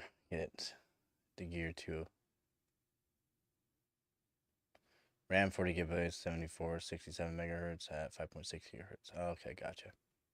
Yeah, you can definitely beat your score just by raising your actual CPU frequency. Gear 1 ran so much more stable, did it? Maybe. But did you run it in single chan? Just one DIMM? One DIMM, or would you run it in two? Because for memory frequency, you just want to run it on a single DIMM. One DIMM, that's all you want. Don't matter. Just take out the one stick, run it on one stick, and then you can overclock it better. That's how you do it for memory frequency for hardware bot. If you're not doing overclocking at all, then it don't matter then. Don't matter. But yeah. The only one I didn't run on single channel was my DDR3 because it never mattered. I can do dual channel with DDR3 up to 2200 no problem. I did delete it, the 2200, so it's only at 2000 on my DDR3 because of I didn't have proper validation. So this one had proper validation, so I just did this one. And then 2200 or 4400 megahertz just on single DIMM. I can't see it. Just one DIMM. Just one DIMM. Same thing with 8200 on DDR5. It's a 4 DIMM board. I only used one DIMM or one channel, single chan. That's it. Not even sure why I had Benchmade on. I think I was just going through a whole bunch of testing with 8200 up and running and seeing how, if it worked good at all, but it didn't. It did not work good.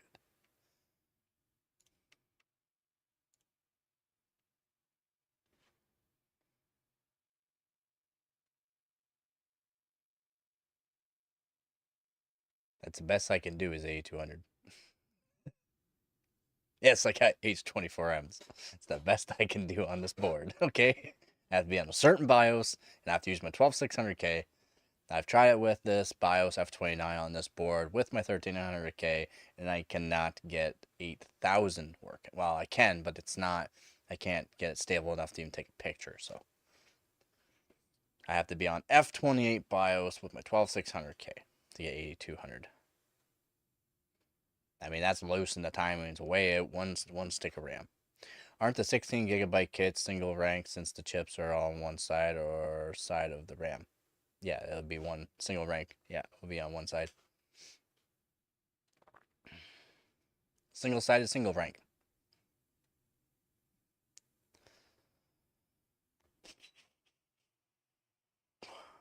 Usually, yes, usually. You can have single-sided dual ranks, but it's not. It's common. It's like how DDR5, most of them, or a lot of them are single-sided dual ranks, or they're dual-sided dual ranks. It's a lot more common.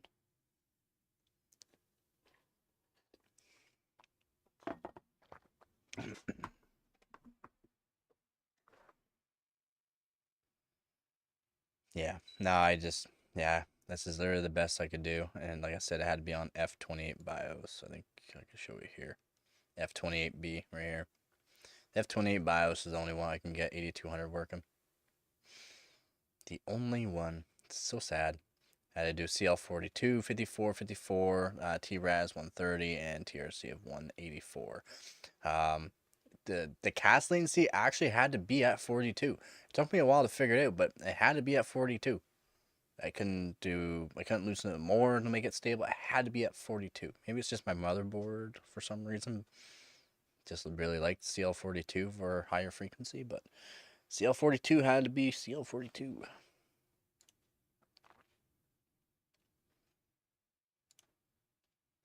Yeah, I can run CL28 at 7400. No problem. Would that mean that I would still be same performance than in dual channel at Gear 1? No. No. Dual channels generally not as good. Generally. Definitely lower or higher latency on dual channel. You want lower latency generally. Remember, dual channel, you gotta go from all the chips and go over to the other side and do that as well. Or just go through more chips generally. For RAM. I wonder how that works with refreshing as well for dual channel. So refresh one side and then refresh the other side. I hadn't even thought about that, to be honest. One refreshes better than the other. Yeah, no problem. Yeah, single channel is technically better for most things. And people want lower latency.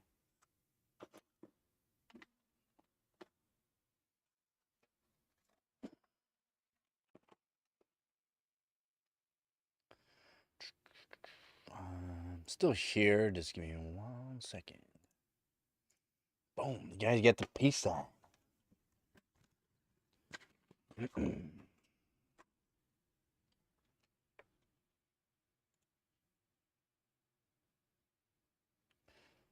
Yeah.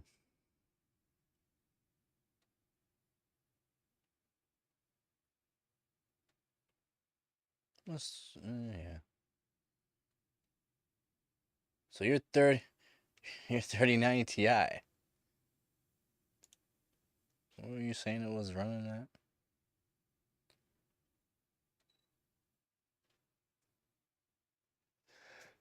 Oh, excuse me.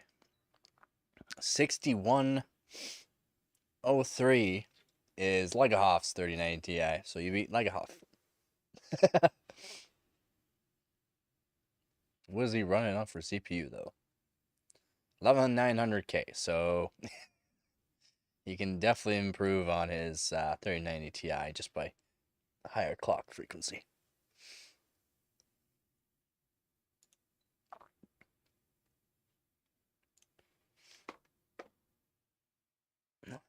Yeah, you're beating Legahoff. I know he's using an 11900K at 4.5 gigahertz, but still beating Legahoff.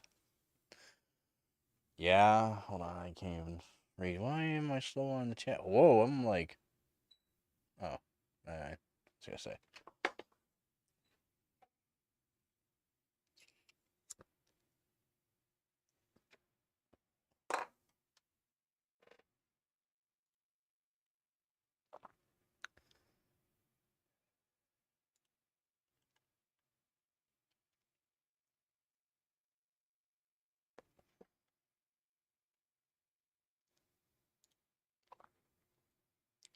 Has Sebi been posting? Memory freak. Salty.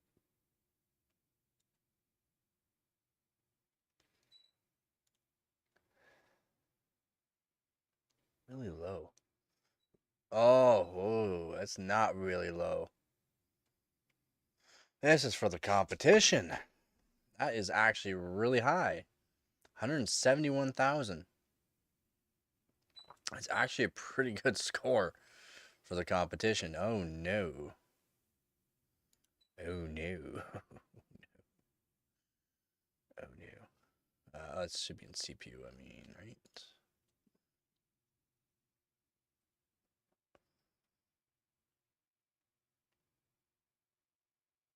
Oh, maybe it wasn't. Maybe it was in GPU.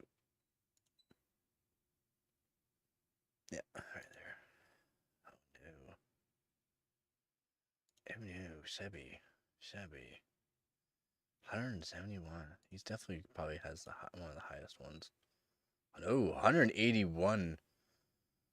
What? Oh, that because they ran theirs on liquid nitrogen. Almost 7 gigahertz too. Holy moly. Wow. Serbia. Serbia is going ham with theirs. Holy moly. Again, liquid nitrogen, 6.7 gigahertz. Absolutely crazy.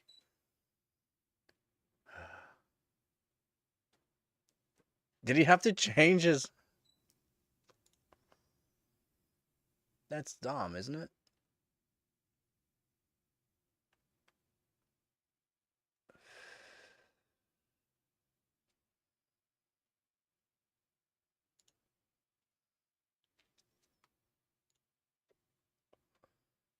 Hey, how's it going, Katrina?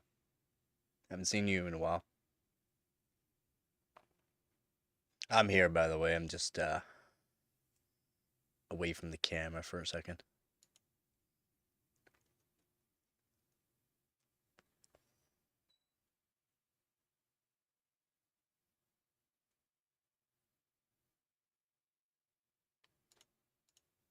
I do have to beat my score, though.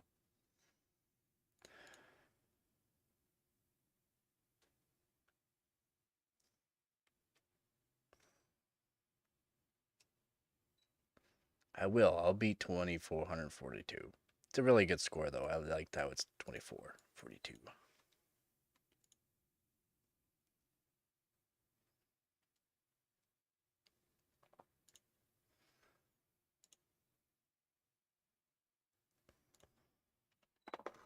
Hopefully everyone's having a good night. Depending on where you are, I guess be a good day.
You know it's time to upgrade when previous gen.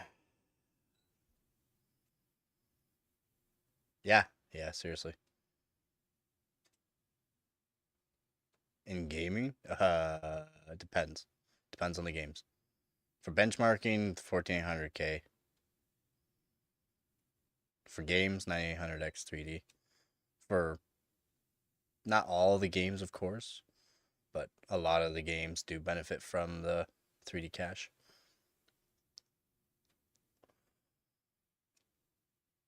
Just more cache does help. But for benchmarking, the 14900K for sure.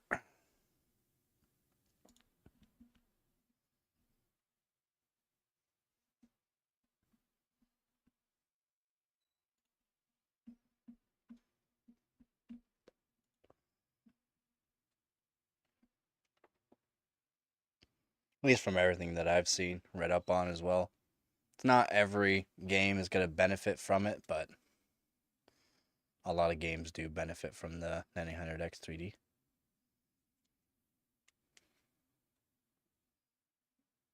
If you're really into gaming, though, 14900K is probably going to be the better choice. You could still get those really good frames and then not or super low 1% or 0.1% lows. 900X3D lows do go pretty low still. That's an AMD thing though. From what I've noticed, they might get lots of frames. Might help you with the frames overall, seeing more frames, but you'll see a bit more stuttering if you have a high refresh rate monitor. That's just because the 1% lows go really low.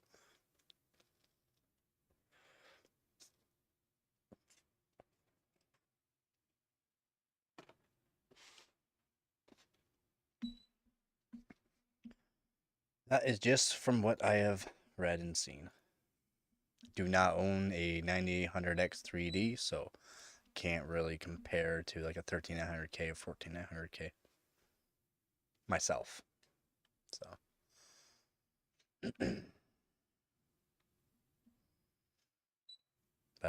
we can show in some tests, I guess. So what is a 9800X3D? 8 core. So we do R23. You go to 8 core. Just go to 8 core CPUs. And my 13900K is up around a 9700X. 9800X 3D. It beats 900X 3D, 3D, 3D. And some 900X 3Ds, of course, are going to be up there depending on the core frequency they're getting. So they're around the same for 13900K and 14900K with 9800X 3D for 8 core Symbian R23. And what can we really show for? I guess we could do like Steel Nomad. I'm pretty sure they've got some. Oh, I guess I can't really show that because I have to show CPU. Be hard to find 99X 3D versus that for graphics tests. You'll just see more or less. I could show you. Let's do mine. I know I got my first and my 37 Ti, but for GPUs, it's not the best. So we'll go with top guys that are running, or at least top 100, we'll say. We'll go top 100. Well, I guess I am up there in top 100, but it's core frequency that's generally going to give you more points. So your 14900K, KFs. Ryzen 9 980, that's a good score. 3821. It's a good score.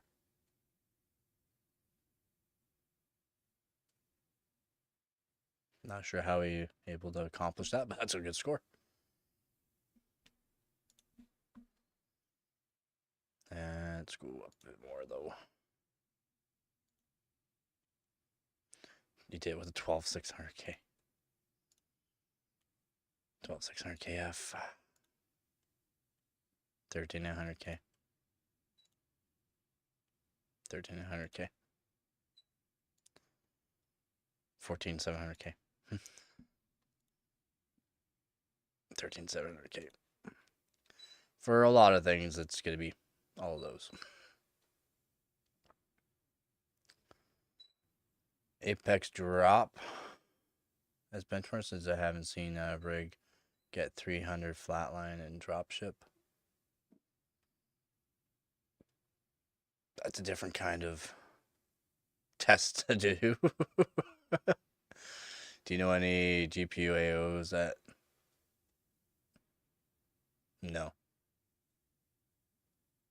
No, I don't know any GPU AIOs. I don't do AIOs. I have AIOs, but that is just because I need something to cool some of my CPUs back in the day, and that's why I have them. Like I said, I use multiple different custom water loops.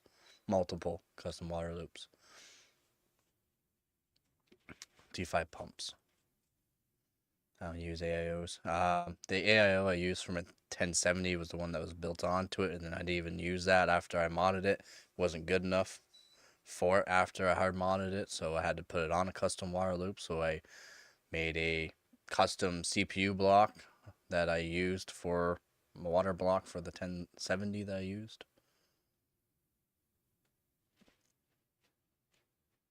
That's what I generally do. It's just CPU block on a GPU, but that's it. I only got CPU AOs.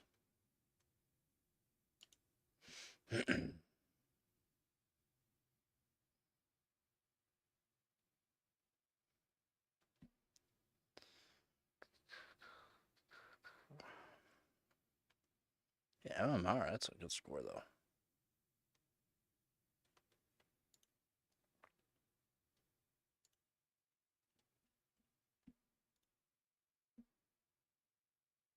I gotta redo some Geekbench 6. I don't even have a 24 core done on it. I don't even have a 24 core. 10 core though, 16,000.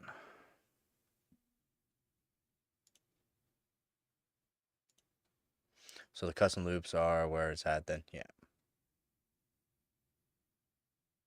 Yeah, you can, like I said, you can look on Amazon. Sometimes there'll be used ones for a good price and they're just fine.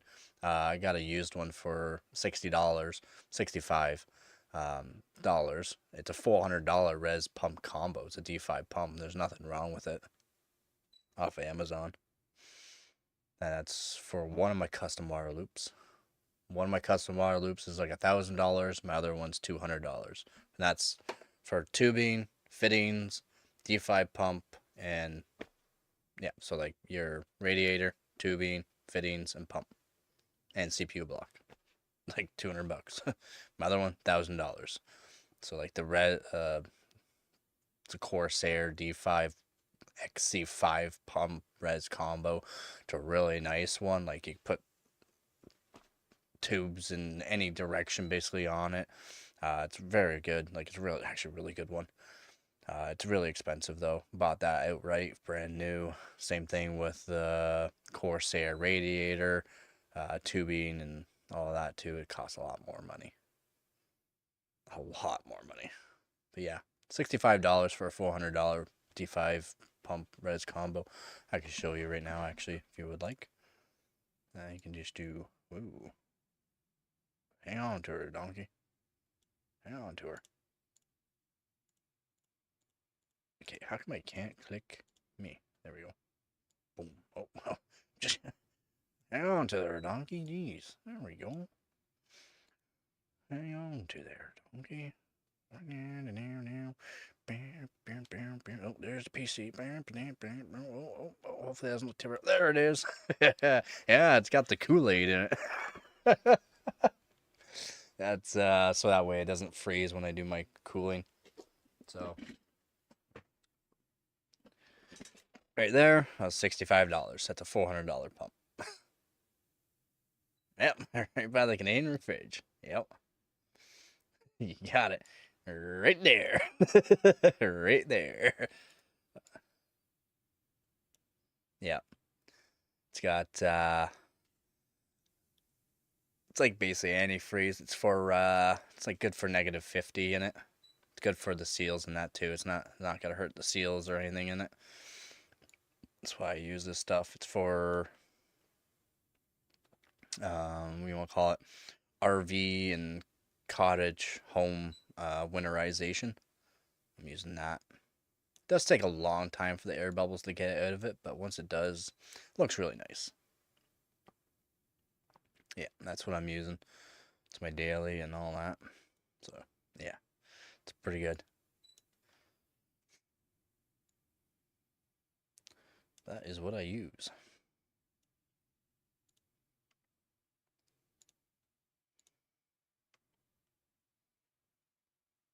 That's what I use in my daily system because I could just it's not like a PWM header, like a fan header on it.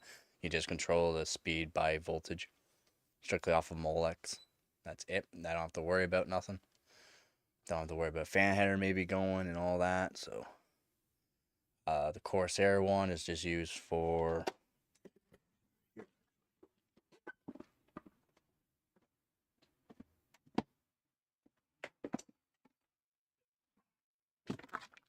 got it all taken apart right now, but Corsair pump, you gotta get it all set up for cold.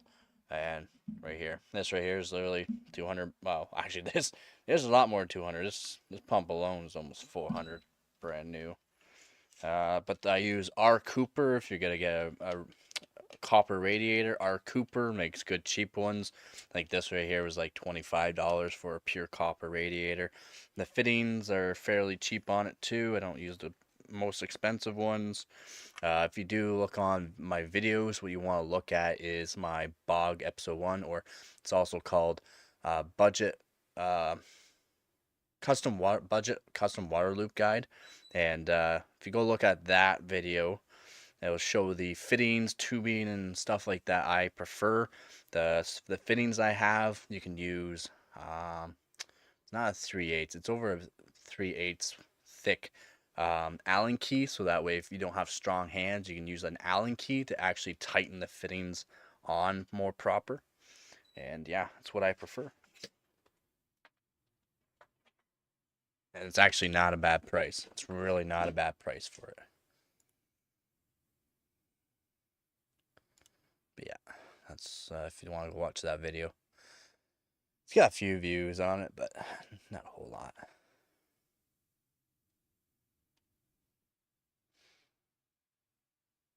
I also have taken apart clean graphics cards as well. Show all the spreads on them. Yeah, a lot of people like seeing the spreads, so every single GPU I have, I redid all the thermal paste on them. So that's from like the old graphics cards I have from like an 1300X Pro ATI Radeon graphics card all the way up to my 3070 Ti and many graphics cards in between. Also have a live stream where I got a graphics card, got it broken, fixed it up live on live stream. So that was a fun one too. Had to do some soldering.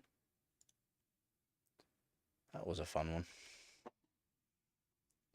think Hart was there too for that one. That was a pretty good stream. Something I could have fixed in about 15 minutes took me almost 3 hours, I think it was, because I was streaming. Like, something that usually takes me no time at all to fix up, but it took me a long time.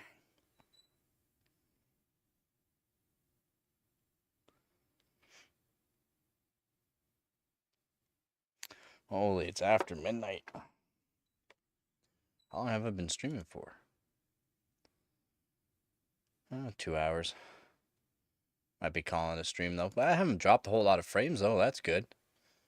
That's good. I have dropped some frames, but haven't dropped a whole lot. Yeah, I might be calling it a stream though. I'm gonna be coming out with a video here soon. Seeing if I can overclock a GTX 1080 to match a stock 1080 Ti. I'm gonna say a hint right now to anybody that's watching. It's fairly close. It's actually fairly close. Like heavily overclocked 1080 to almost stock 1080 Ti. Do it for CS2 for its benchmark. Could be doing Apex Legends for that as well. Going through a bunch of benchmark tests as well. Oop, nice. I'm showing black screen. There we go. But yeah, I'm probably gonna call it a stream here. I need to get some sleep. I got more overclocking to do, so we'll get rid of the filter. Put my big boy pants on here. Get rid of this filter. I'm probably going to go all in on 5080 build and try and go crazy, like a full backplate. Nice. Good night, bro. Don't forget to get her done. You got it, buddy. You got it. Thanks for joining, everybody. Yeah, everyone should get some sleep, especially if it's late for you. You should definitely get some sleep. Sleep's good for you. Although I would like to say sleep is for the weak, but we all need sleep. Yeah. Good night, Katrina. Hopefully you have a good night as well. Oh, I keep moving myself around. I'm trying to put my big boy pants on. Yeah. There we go. Almost there. I just, for some reason, it's not fitting the screen. Wow, okay. Guess this works. Guess this works just fine. All right. Thanks everyone for tuning into the live stream. I know it's not another one of those boring ones. The competitions can be done here soon, and I'll try to get back to my general showing you how to overclock or just doing some overclocking in general, and getting back to the way things were, fixing up graphics cards live. I'll be getting back to the fun stuff. So yeah, yeah. Don't forget to join the Discord.